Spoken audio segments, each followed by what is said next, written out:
بچوں زندگی کی خوبصورتی ہر انسان چاہتا ہے، اور یہ صرف در مصطفیٰ سے ملے گی۔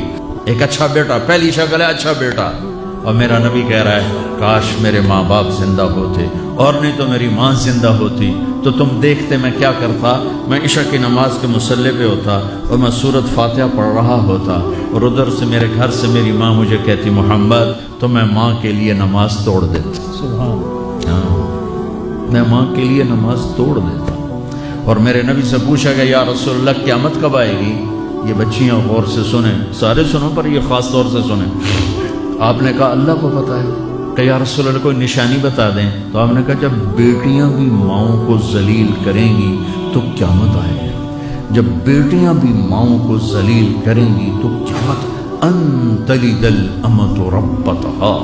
جب ماں کے ساتھ بیٹیاں نوکر جیسا سلوک کریں گی، نوکرانی جیسا سلوک کریں گی تو قیامت کے نگارے پہ چوٹ پڑ کے رہے گی۔ یہ نہیں کہا جب کفر پھیل جائے گا اور جب اسلام بٹ جائے گا، حالانکہ قیامت اس وقت آئے گی جب دنیا میں ایک مسلمان باقی نہیں رہے گا۔ یہ واقعہ کی سنگینی کو بتانے کے لیے فرمایا جب ماؤں کو ذلیل کیا جائے گا قیامت آ جائے گی۔ میرے نبی نے فرمایا عمر تیرے دور میں ایک شخص آئے گا اویس، اس کا قبیلہ ہوگا مراد، آگے سب کاسٹ ہوگی قرن، اویس بن عامر۔ اسے دعا کروانا، وہ کالے رنگ کا ہوگا، چھوٹے قد کا ہوگا، اور اس سے دعا کروانا، دعا تو بھی کروانا علی، تو بھی کروانا، علی اور عمر اویس ان کے لیے دعا کریں۔ انہوں نے پوچھا کیوں؟ کہ اس نے ماں کی خدمت کر کے اللہ کو اتنا راضی کر دیا ہے، جب وہ ہاتھ اٹھاتا اللہ خالی نہیں لوٹاتا۔ اللہ کی قسم عمر و علی کو اویس کی دعا کی ضرورت نہیں تھی۔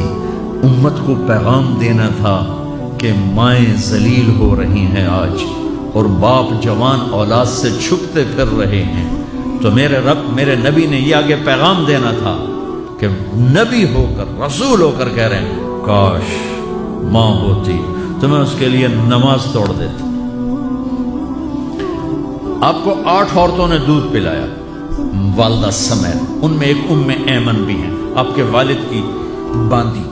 تو گھر میں تشریف فرما تھے، ایمن بیٹھی تھی حضرت عائشہ، تو ایمن کہنے لگی یا رسول اللہ پانی تو پلا دے۔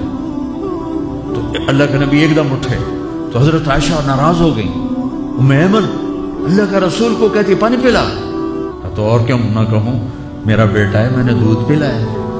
تو حضرت میرے نبی نے کہا ہاں عائشہ یہ میری ماں ہے، اس کا میں نے دودھ پیا ہے۔ آپ اٹھے، گھڑے میں سے پانی بھر کے یوں دونوں ہاتھوں سے حضرت ایمن کو پیش کیا جو حبشی باندھی تھی۔ چونکہ دودھ پیا ہے تو ماں کا لفظ صادق آ گیا، تو بجائے اس کے کہ برا مناتے، آپ خادم بن کے اپنی ماں کو دودھ پلانے والی ماں کو آپ نے، حضرت حلیمہ سعدیہ تشریف لائیں، آپ نے اپنی چادر بچھا کر اس کے اوپر بٹھایا۔ ہمیں پیغام دینا تھا، آنے والے زمانوں میں یہ ہونا تھا۔ سبحان اللہ۔ امام ابو حنیفہ کا نام تو سب کو معلوم ہے نا۔ ایک اور عالم بتاتا ہوں، عبد الرحمن بن ابی لیلہ، ان میں علمی کھٹ پٹ تھی بہت زیادہ، آپس میں بنتی نہیں تھی۔ تو ابو حنیفہ جیسی ہستی جن کے کروڑوں فالوور آج ہیں، ان کی ماں کہتی نعمان یہ مسئلہ ہے جا کے عبد الرحمن سے پوچھ کے آ۔ زندگی میں ایک دفعہ نہیں کہا ماں جی میں اس کو بڑا عالم ہے میرے کو پوچھ لو۔ کہا اچھا ماں جی، اپنی چادر اٹھاتے اور پہنچ جاتے، دروازے پہ دستک دے کے بھائی مجھے میری اماں نے بھیجا ہے، آپ اس پہ فتویٰ۔ حالانکہ ان کی اپنی رائے اس کے خلاف ہوتی تھی، لیکن ماں کے احترام میں جا کر ان سے مسئلہ پوچھتے جن سے روزانہ مناظرہ ہوتا تھا، روزانہ کھٹ پٹ ہوتی تھی علمی۔ ماں نے کہہ دیا، جا کر ان سے پوچھ کے آتے تھے، اپنی اتنی بڑی علمی قدر و منزلت کو ایک طرف رکھ دیتے تھے، نہیں میری ماں نے مجھے کہا۔ تو آپ سب نوجوان ہو، ماں باپ زندہ ہیں تو ان کی دعا لو، آہ نہ لو، دعا لو۔